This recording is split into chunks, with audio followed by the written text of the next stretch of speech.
This is Module 11, Section 6.5, Factoring the Difference of Two Squares. We are now going to discuss a special factoring of the difference of two squares, where x squared minus y squared always factors to give you the quantity x minus y times the quantity x plus y. Note that this applies to polynomials with two terms separated by subtraction. Additionally, the two terms must be perfect squares. That is, for example, 1 is a perfect square because 1 squared is 1. 4 is a perfect square because 2 squared is 4. 9 is a perfect square because 3 squared is 9. 16 is a perfect square, 4 times 4. The next number in the series would be 25, which is 5 times 5, etc. When factoring these polynomials, the first term in each group is the square root of the first square, and the second term in each group is the square root of the second square.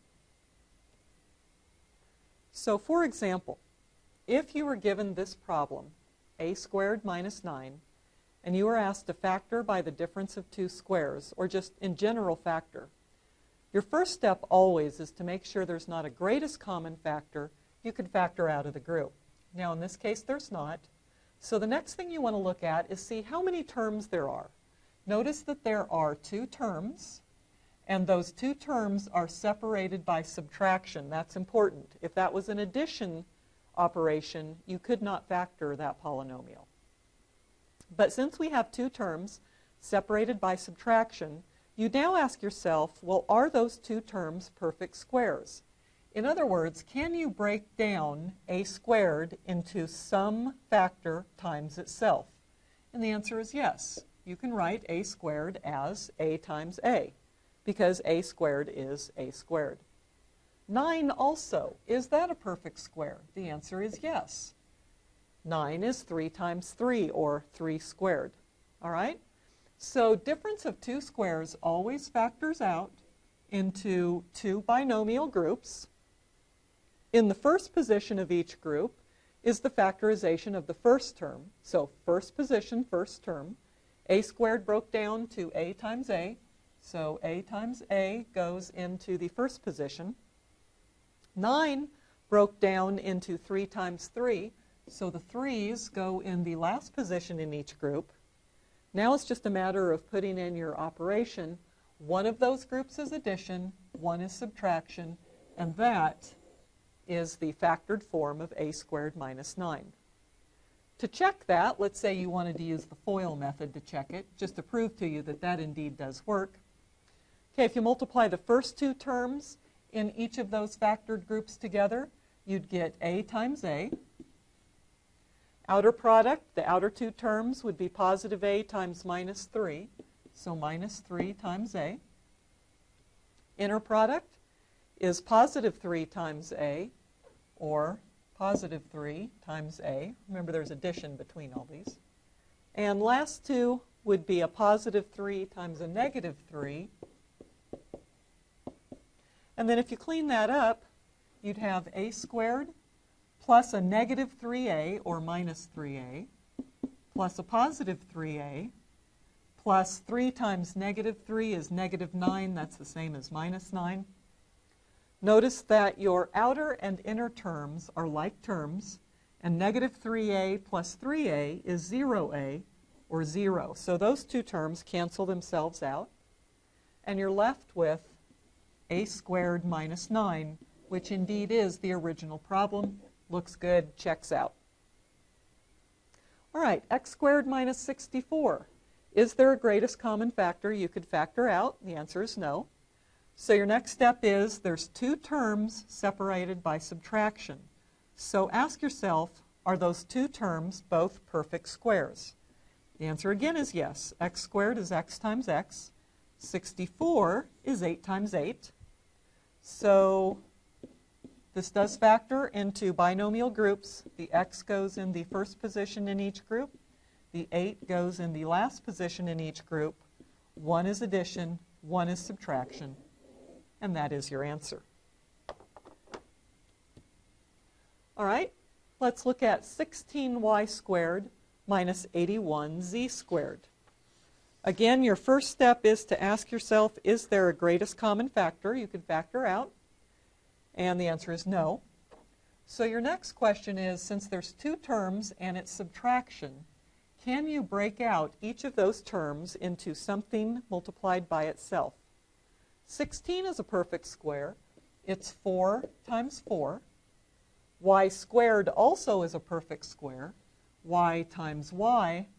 And therefore, 4y times 4y should be 16y squared. And it is. Okay? 81z squared. Same thing. 81 is 9 times 9.